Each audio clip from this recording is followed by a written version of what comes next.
வணக்கம் நண்பர்களே. ஆப்பசைத்த குரங்கு அப்படின்னு கேள்விப்பட்டிருப்பீங்க. இந்த மரம் பார்த்தீங்கன்னா வெட்டிக்கிட்டு இருக்கும்போது, பாதி மரத்தில அது வெட்டி தொங்கும்போது, அந்த பக்கம் இந்த பக்கம் ஒடிஞ்சு விழுகாம இருக்கிறதுக்காக ஒரு ஆப்பு சொருவி வைப்பாங்க. கனமான பொருட்கள் சில நேரத்தில அசையாம இருக்கிறதுக்கும் இந்த ஆப்பு சொருவி வைப்பாங்க.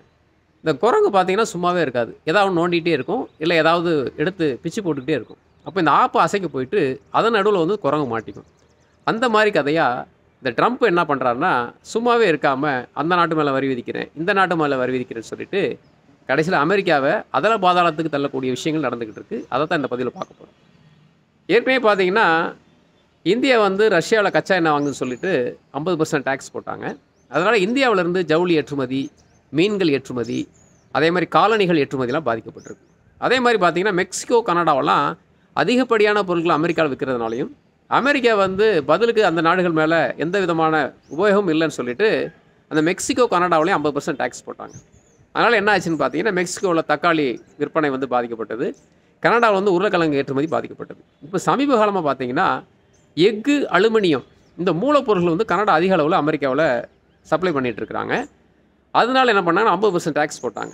இப்ப என்ன பிரச்சனைன்னு பார்த்தீங்கன்னா, அமெரிக்காவுல இருக்கக்கூடிய அந்த தொழிற்சாலைகள்ல ஏன்னா அலுமினியம் வந்து மிக முக்கியமான ஒரு மூலப்பொருள். இந்த விமானத்துடைய அலுமினிய பாகங்கள் தயாரிக்கிறது, அதே மாரி காரோட பேனலு, வீட்டு உபயோகப் பொருட்கள்லாம் வந்து அலுமினியம் ரொம்ப முக்கியமானது. அது இல்லாம ஒண்ணுமே பண்ண முடியாது. அடுத்தது எஃகு பார்த்தீங்கன்னா, பாலங்கள் கன்ஸ்ட்ரக்ஷன் பண்றது, முக்கியமான வந்து அந்த பில்டிங் மெட்டீரியலா தேவைப்படும். இப்ப இந்த 2 பொருளுக்கும் தடை விதித்ததுனால, அமெரிக்காவுல கட்டுமானத் துறையும் முடங்கி இருப்பதாகவும், பெரிய பெரிய தொழிற்சாலைகள்ல இந்த அலுமினியத்தினுடைய உபயோகம் இல்லாமல் மிகப்பெரிய தடுமாற்றம் ஏற்படுவதா சொல்றாங்க. ஏன்னா, இந்த விமானத்தினுடைய பாகங்களாக இருந்தாலும் சரி, காருடைய உதிரி பாகங்களா இருந்தாலும் சரி, மிக நுட்பமாக, மிக துல்லியமா இருக்கணும். அப்போ உடனே வந்து இன்னொரு சப்ளையர போய் பார்க்க முடியாது. அந்த அளவுக்கு குவாலிட்டி வந்து செக் பண்ண முடியாது. அப்போ அதனால என்ன ஆகுதுன்னா, மூலப்பொருள் பற்றாக்குறையினால அந்த தொழிற்சாலைகளையே நடத்த முடியாத அளவுக்கு தொழிலதிபர்கள் பாதிக்கப்பட்டதா சொல்றாங்க. அது மட்டும் இல்ல, வேலையில்லா திண்டாட்டத்தினால தொழிலாளர்களும் பாதிக்கப்படுறாங்க. அப்போ ஏதோ ஒரு டாக்ஸ போட்டு அமெரிக்காவ காப்பாத்தலாம். உள்நாட்டு தொழில வந்து வளர்த்தெடுக்கலாம். அமெரிக்காவுல இருக்கக்கூடிய எஃகு, அதே மாரி அலுமினிய தொழிற்சாலை டெவலப் பண்ணலாம்னு நெனச்சு செஞ்சது போயி, அமெரிக்காவுல அடிப்படையே முடங்கும் அபாயம் ஏற்பட்டிருப்பதாக பொருளாதார வல்லுநர்கள் கணிக்கிறாங்க. இது என்ன ஆகுதுன்னு கேட்டீங்கன்னா, எப்படி இந்தியா மேல டாக்ஸ் போட்டதுனால, இந்தியாவோட மீன்கள் ஏற்றுமதியும், ஜவுளி ஏற்றுமதியும், காலணிகளும் பாதிக்கப்பட்டதோ, அதாவது ஒரு நாட்டுக்கும் இன்னொரு நாட்டுக்கும் பார்த்தீங்கன்னா, சம்மந்தம் இல்லாத வரி வந்து இன்னொரு துறையை முற்றிலுமாக முடக்கிவிடும். அதனால அமெரிக்காவ காப்பாத்த போறேன்னு சொல்லிட்டு ட்ரம்ப் செஞ்ச நடவடிக்கையினால, ஒட்டுமொத்தமான மூலப்பொருட்கள் அமெரிக்காவுல கிடைக்காம, அடிப்படையான கட்டமைப்பே பாதிக்கப்படுற அளவுக்கு போய்க்கிட்டு இருக்குன்னு சொல்றாங்க.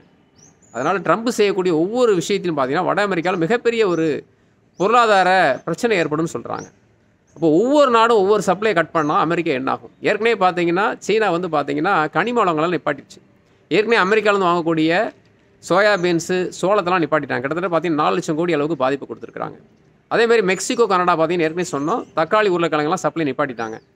இப்போ அதேமாரி ஒவ்வொரு நாடும் அந்த சப்ளைய நிப்பாட்டும்போது, உடனடியாக மாற்று ஏற்பாடு பண்ண முடியாது. ஏற்கனவே பார்த்தீங்கன்னா, இந்தியாவிலேருந்து கிடைக்கக்கூடிய இந்த மீன்கள் இல்லாம அமெரிக்கர்கள் என்ன உணவு உண்ணுவாங்க? ஜவுளி நம்மள மாரி குறைஞ்ச ரேட்டு குடுக்க முடியாது.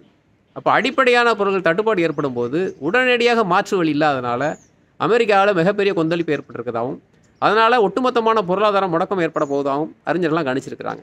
அதனால ட்ரம்ப் செய்யக்கூடிய ஒவ்வொரு விஷயமும், அமெரிக்காவ மிகப்பெரிய வீழ்ச்சிக்கு தான் தள்ளப்போகுதுன்னு சொல்லிட்டு கணிச்சிருக்கிறாங்க. அடுத்த பதிவில சந்திக்கலாம். நன்றி.